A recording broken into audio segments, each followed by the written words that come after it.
Hello and welcome to another ATP Geopolitics video with myself, Jonathan MS Pearce. This is a frontline update for the it's for the 11th of January 2023. Get it right. Let's have a look at the overnight news and we'll go straight to the official statistics that the Ukrainians give for the Russian losses. All the usual caveats apply. Russians don't produce the similar type of figures. 490 liquidated personnel, so the amount of Russian soldiers lost is pretty average for the figures that we've received recently. 10 tanks, that's fairly sizable number. 5 APCs, 5 artillery systems, and 3 MLRS. That's pretty important, as I keep saying. And those numbers are fairly consistent. Sometimes there's a little bit of an uptick, but there is definitely a degradation of their artillery capacity. And there's been a lot of talk. I'm going to do that in an extra, although I'm doing a live interview today. I don't know if I'm going to have time for an extra, but there's a lot of talk. There's an interesting CNN article that's come out to discuss the lack of artillery ammunition that the Russians have. 2 drones taken out, 9 fuel tanks and vehicles, and 1 piece of special equipment. So, yep, some fairly interesting indicative figures there, but otherwise quite average, I guess. Another daily fire. This is Russia on fire, and a big fuel tank, I think, and nearby cars are burning in Moscow. So the usual there. Let's have a look at a few bits of equipment that have been promised to Ukraine. Latvia are confirming that they are going to give, it appears, some additional Stinger man pads to Ukraine. Canada is going to buy a NASAMS surface-to-air missile system, a very useful system, and they are going to donate that to Ukraine. So that's one way of doing it. Rather than give their own stocks, they're going to buy one and give that. Interesting that Pakistan apparently is planning to dispatch 159 containers of ammunition, including projectiles and primers, to Ukraine via a port in Poland this month. It'll include 155mm projectiles, M402 propelling bag charges, M82 primers, and PDM fuses. So that some have suggested that this is sort of disinformation from India trying to sort of poke the hornet's nest and get a reaction here, because it's interesting that Pakistan are looking to support, if this is true, looking to support Ukraine. There's some interesting geopolitical shenanigans going on here potentially, but that's fantastic. Kind of NATO nations allying themselves with Ukraine and helping out. Czech Excalibur factories. So this is the Czech company that are upgrading T-72s to give to Ukraine. And that's going to be super useful because actually, as I talked to you about the other day, it's not necessarily the tank itself, but the variant you have and what tech it's got on board. So thermal imaging is super important, and other sort of modernized optics. Now, if the Czechs can upgrade these T-72s to a really modern standard, and that is, they will have a definite competitive advantage over some of the tanks, or many of the tanks that the Russians are using. So the original agreement was 90 of these to be fixed up, and I think 20 have already been sent over. It's not super quick process, but they are looking to be working overtime. There's talk about them repairing as well other tanks, repairing tanks from Ukraine. There's also somewhere down here talk of Moroccan tanks repairing 120 T-72 from Morocco. The first lot of 45 will be delivered the next few days. Translation there's a bit dodge, but yeah, I'm not sure of the exact numbers going on and where they're all coming from. But that's really good news for the Ukrainians, certainly. Now, this is a worry. Okay, previously I talked to you about a build-up of Belarusian and Russian forces in Belarus, particularly Russian forces being sent over there, and then that included equipment. And I was saying, okay, what's going on here? Either this is a psyops operation, so they're trying to do some big feint and fix Ukrainian resources to the border, or they're really trying something. If they're trying something, they're going to have an offensive from Belarus. That's getting Belarus directly involved, and that's obviously hugely important. But B, that seems really bizarre. Like I can't think that's a good use of their troops. Any attack towards Kiev, you're going to need a massive force. Any attack further west, you've got all sorts of natural obstacles to contend with. Marshes, rivers, you need bridge laying equipment. It'll be really difficult if you're going to do a strike down to Lviv and cut off supplies from Poland. Anything to the east of that, Chernihiv and Sumy, all these areas are mined. There's quite a lot of defenses built up. Just don't know whether that's a really clever idea. So I was going along the lines of this is a feint, or they're just training these troops and whatnot. Well, now we've seen a bunch more equipment, and the important thing is, I mean, here you've got grads, BTR, and support vehicles, right? Going into so a train consisting of Russian military equipment was filmed heading west to the Belarusian city of Baranovichi. And then we've got this, which is another crazy video of NTLB swimming through. Oh no, sorry, that's a later one. Where is it? No, I've gone one too far. A Russian military train consisting of two S5, two S7 self-propelled artillery, as well as towed artillery, and looks like support equipment, all with winterized camo, was recently spotted in Belarus heading west. Now, the important part of both of these is this support equipment, right?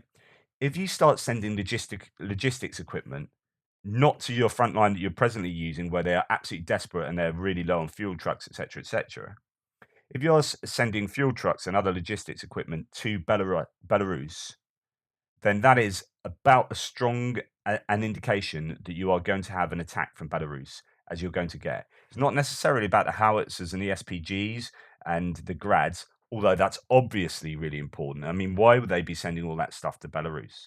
Either this is the world's most elaborate feint, or they are going to attack from Belarus. And I've changed my mind now because data is coming in that, well, I've got to a particular level where my beliefs have changed. Um, and this is, I was going to bore you with some philosophy then.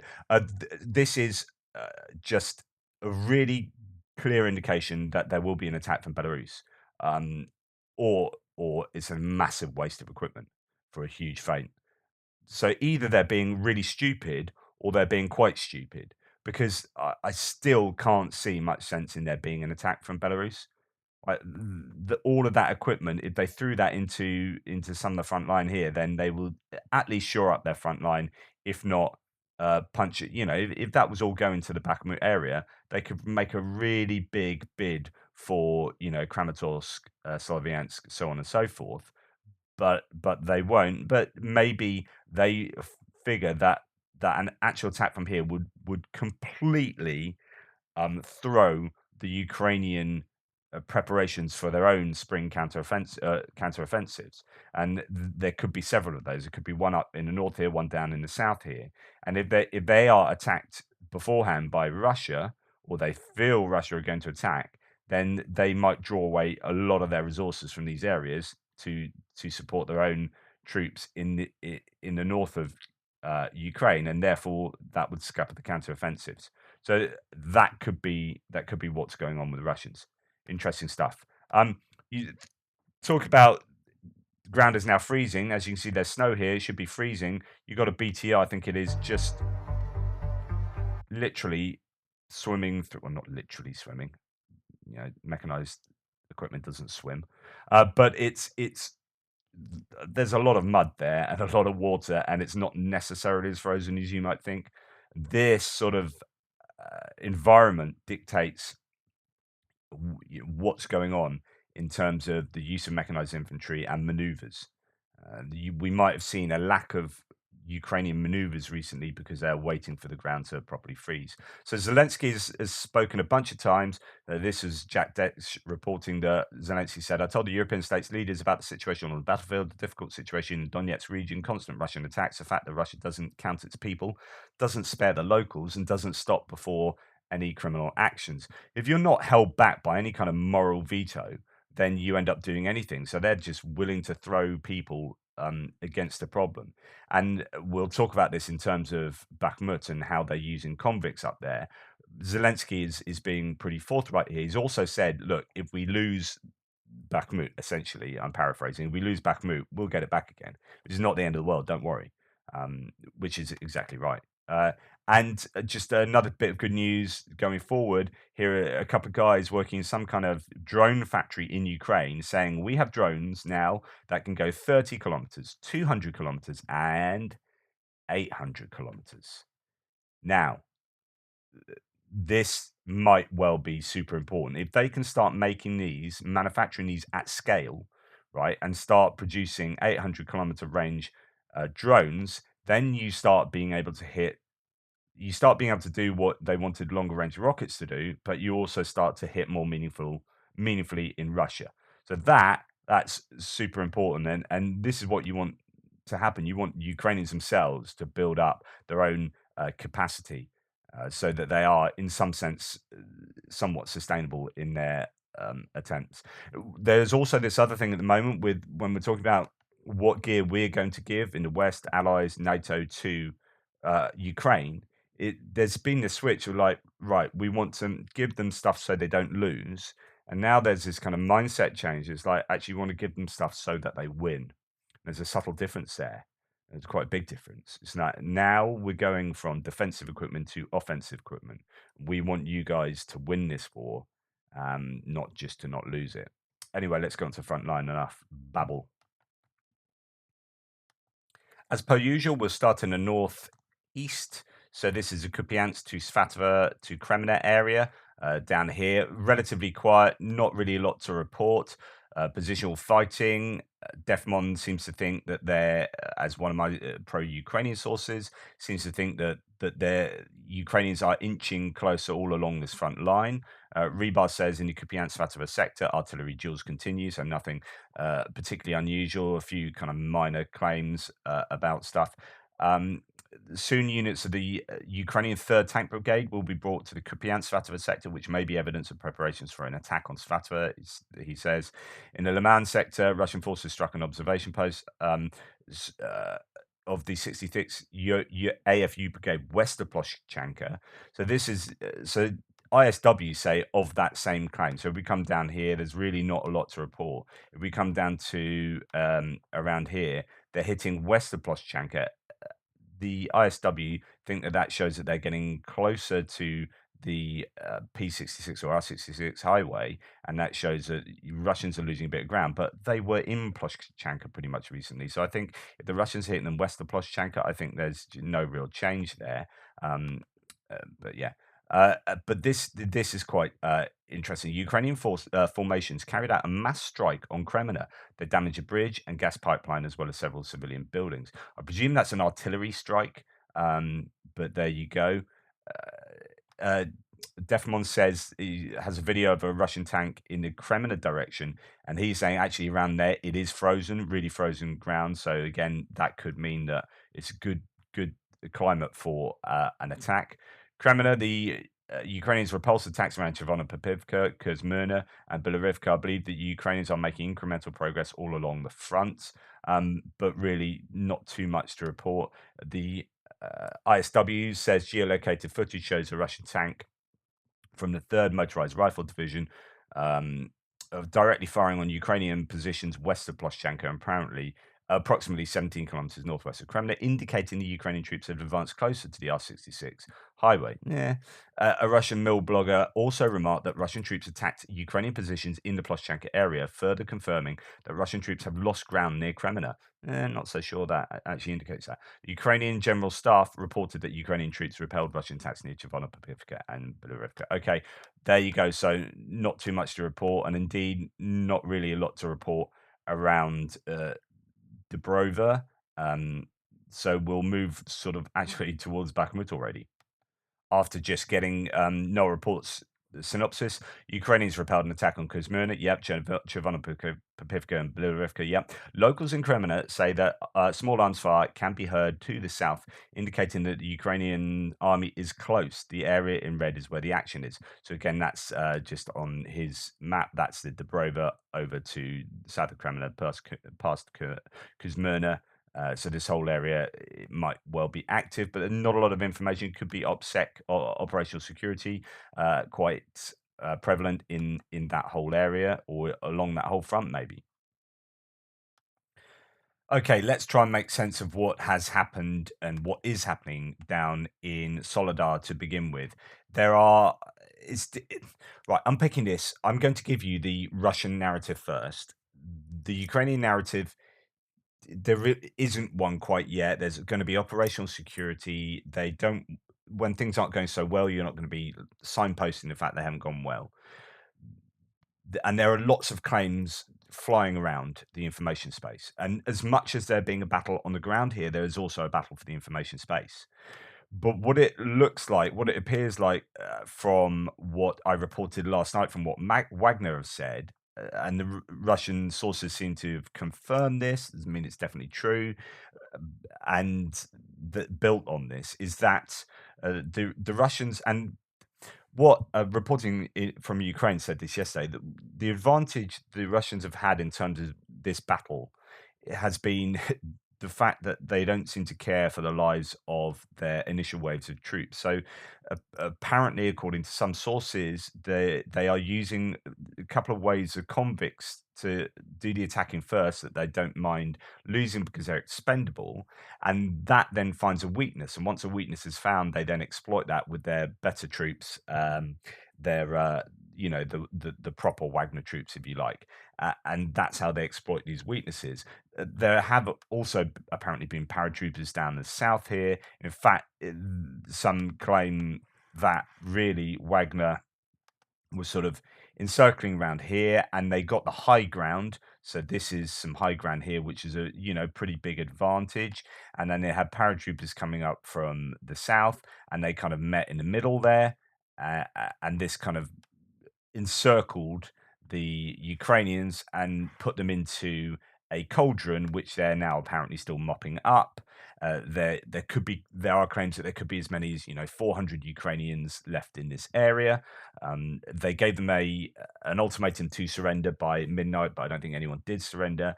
But then that's this kind of Russian narrative that they've fully surrounded, and in fact they've now got the areas. So they've got the hospital and the area towards Soledar and the railway track here, and then the road behind. Now, this is still Soledar technically. So when the Ukrainians say, "Yeah, we're still in Soledar and we're still defending Soledar," technically, yes, they are.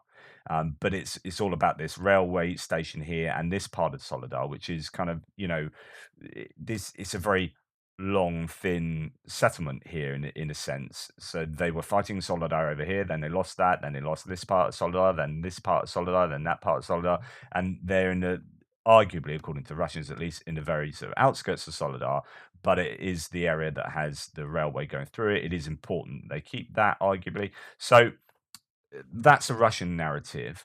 The Ukraine, there is some evidence to think that actually 2 nights ago they decided to pull out, and they left a kind of a skeleton force to do a tactical withdrawal and fight their way back, and that actually they realized that they're on a hiding to nothing staying in this part of Solidar, and they withdrew to here. They are denying that they withdrew, but it doesn't mean that they didn't do that. So that is another theory about what has happened. There is photographic evidence that, well, okay, so much to talk about here. First of all, not first of all, I'm already halfway through, but it's really worth noting that this is going to be painfully costly for the Russians as much as the Ukrainians. I'm not trying to sell this in a positive way as possible for the Ukrainians.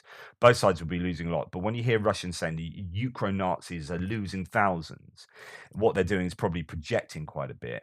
Because, I mean, here, I'm not going to show you this footage, but this is a footage geolocated to just to the east of here. So geolocated to around there.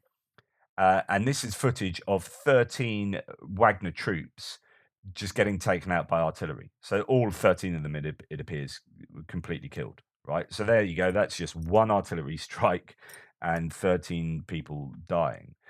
So this is really, really painful. And in fact, there's footage here of this is on the outskirts of Bakhmut. This is a Wagner depot of body bags full of bodies.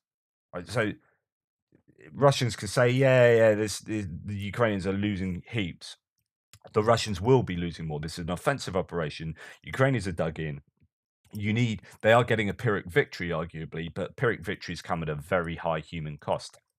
And that human cost is literally countable from the air in this case. Sources inside of Soledar are claiming that Wagner units are wearing Ukrainian military uniforms and are then using them to ambush Ukrainian forces to the north of the salt mine.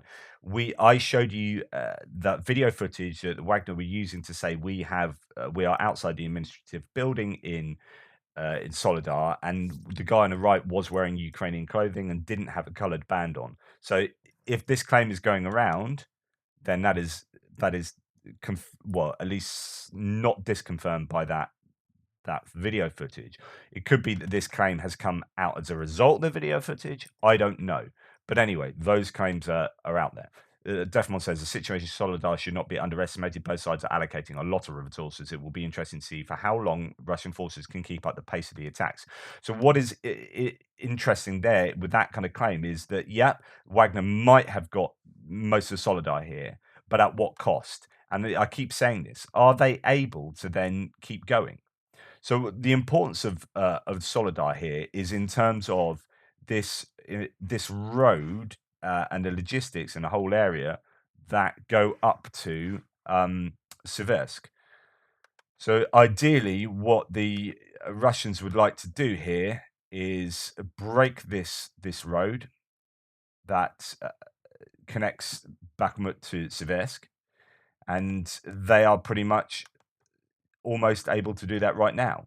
And in fact, they are around here. There's a railway line. They appear to be having success around here and will be able to push on past this railway line and to this road at some point soon, unless the Ukrainians can reverse the tide, and they will break this road.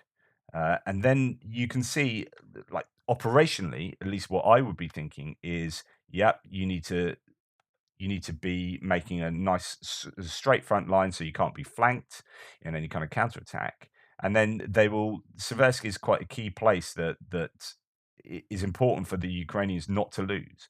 If they lose Seversk and the Russians have something like this, right, which is arguably more important than taking Bakhmut. So I would almost, if I was the Russians, I would encircle Bakhmut, but not try and take it. You try and force a withdrawal like the Ukrainians did to the Russians in Liman.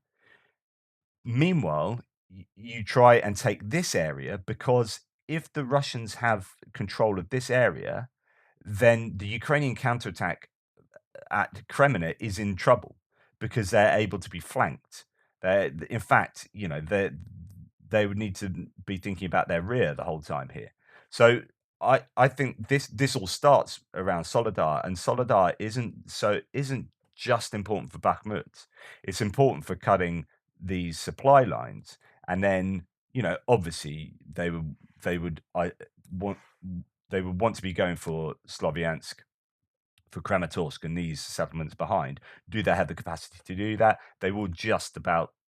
Be they're just about to have hundreds of thousands of mobilized troops thrown their way, possibly, probably. So that's going to help them out. But as far as mechanized equipment, don't know that they're going to get too much more of that. But each one thing at a time, I would say this area is the most important for the Russians.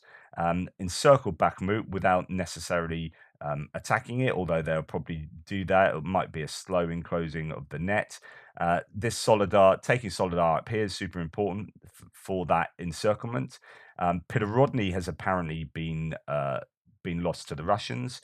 This was announced by Andrew Perpetua on the 9th, so 2 days ago. Yesterday, Ukraine was forced to abandon Pirorodny, which is just north of Bakhmut. The Russians have flanked the north of the town, and while Ukraine could defend from the attacks from the east, they could not defend from the north. He said the withdrawal was dangerous. They were under direct fire the entire time, but they largely escaped. I'm not sure if Russia ever actually attacked from the northern side, but they did end up taking the settlement yesterday, which was widely reported.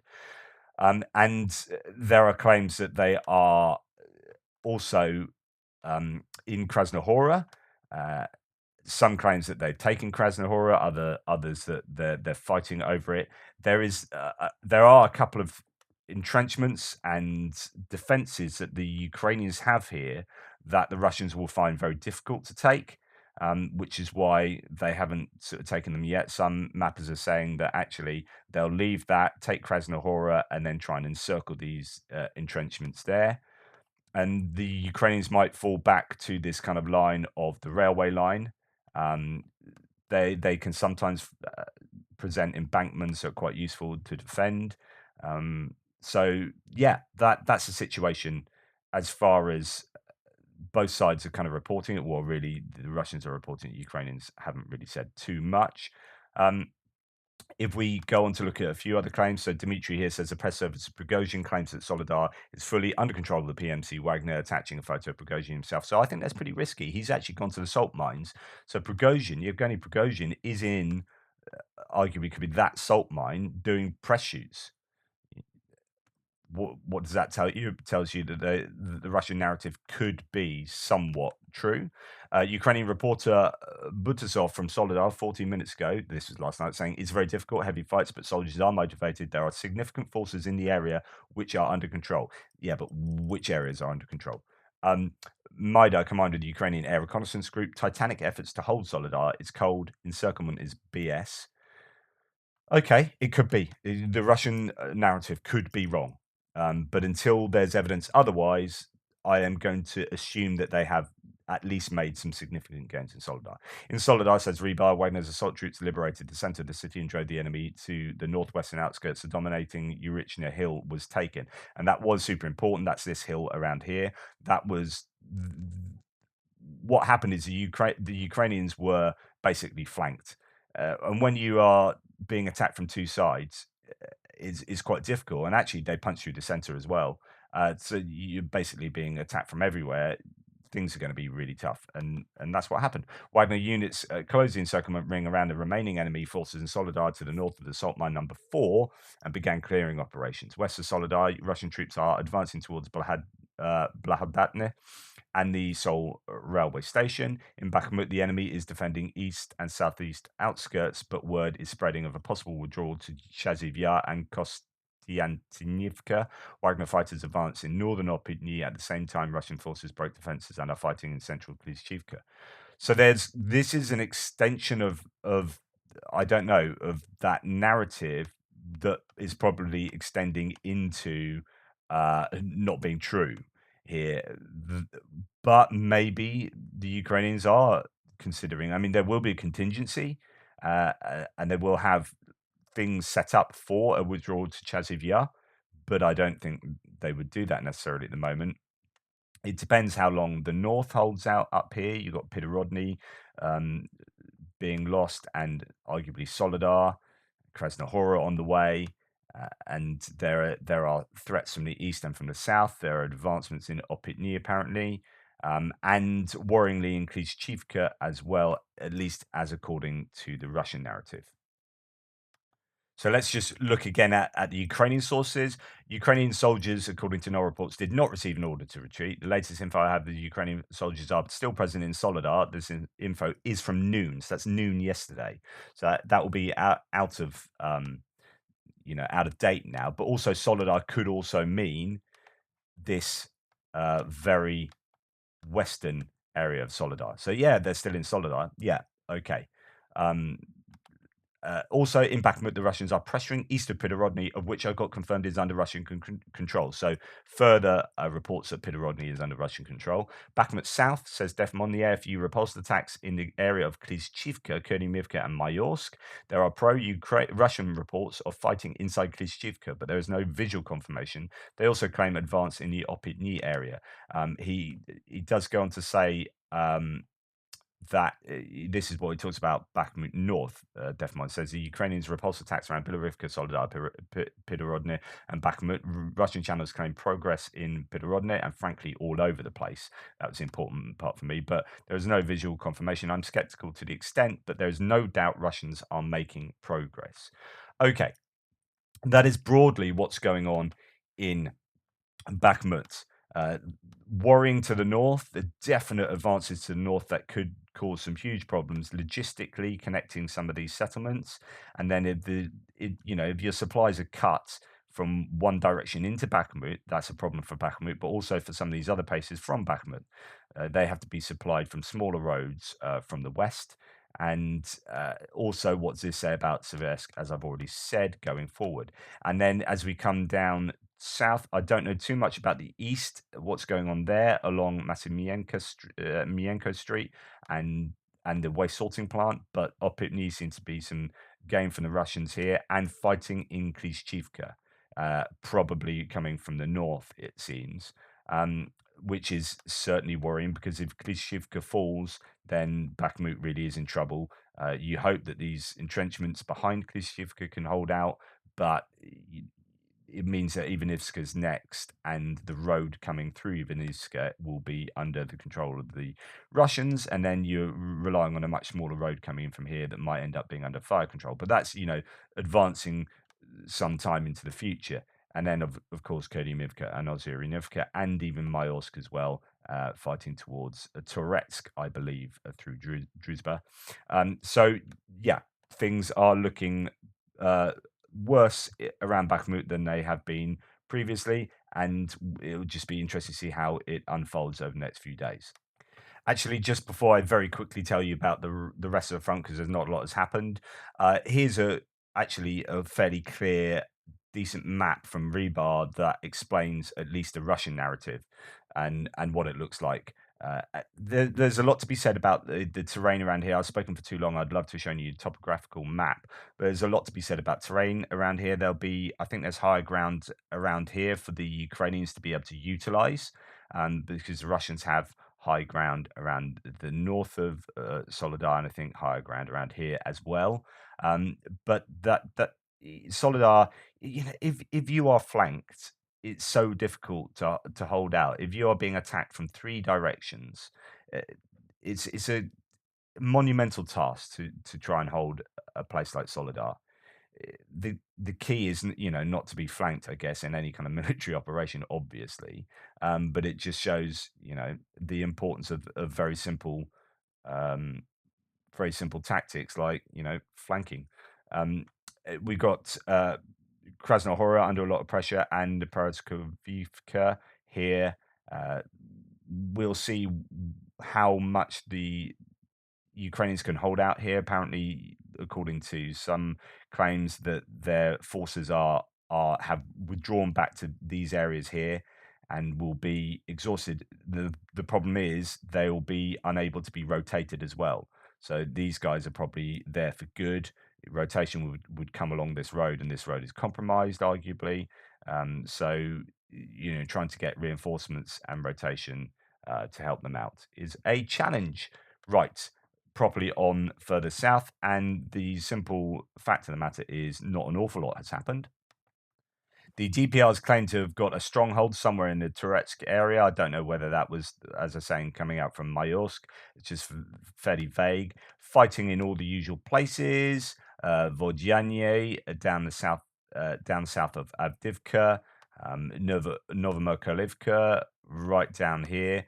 At Mariinka, Pobieda. Lots of repelled attacks, nothing particularly striking about the information coming out of there. As the ISW says, continued ground attacks and repelled attacks. That's broadly what that says. No real movement. And Russian forces did not conduct any claimed or confirmed ground attacks in Western Donetsk or Eastern Zaporizhia Oblast, and continued routine fire along the entire Avdiivka Donetsk city and Western Donetsk, Eastern Zaporizhia Oblast front line. So that's pretty much most of what you need to know. The only other thing I think concerns just the what's been going on for some time now, which is the horrible reality of consistent artillery strikes on Kherson. And something I heard yesterday was that in Kherson, the Russians stole all the fire engines and basically completely uh, destroyed the Ukrainian capability of fighting fire going forward as they retreated. And now they are releasing incendiary munitions on Kherson, and the Ukrainians are struggling to be able to put fires out. Which some people are claiming, well, a lot of people are claiming that that's basically a war crime. So they've really hammered the civilian capability of fighting fire, and then they are setting fire to civilian um, settlement or city. Yeah, that looks pretty war crimey to me. Anyway, Kherson is really finding it difficult because it's being consistently hit by artillery. Uh, quite why they're able to do that without getting significant counter battery fire, I don't know.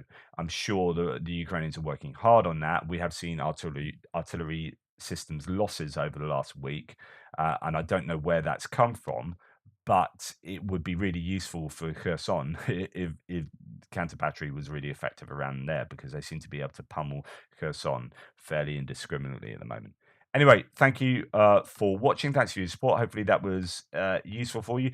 Sorry, I was struggling a bit with my words around the Bakhmut area, Soledar area, because there's just so much information, and it's just like, what do I say? How do I say it? There's just so much to say, and I haven't said so much of it as well. But anyway, it is what it is. Thanks for your support. Please like, subscribe, and share. Thank you for all the ways that you support my channel. Check out the description below. You can buy my books, buy me a coffee. PayPal, all those things. Really appreciate it. It allows me to do what I do. And in less than 2 hours, I'm doing a live interview on my Atypical Philosopher channel, because I haven't got live streaming set up on ATP Geopolitics. There's some technical issue going on there that I'm trying to get resolved. So that live interview with Tim White, who's just come back from Ukraine, will be going out at midday UK time, so less than 2 hours. Please check that out. Anyway, Toodle Pip, see you later.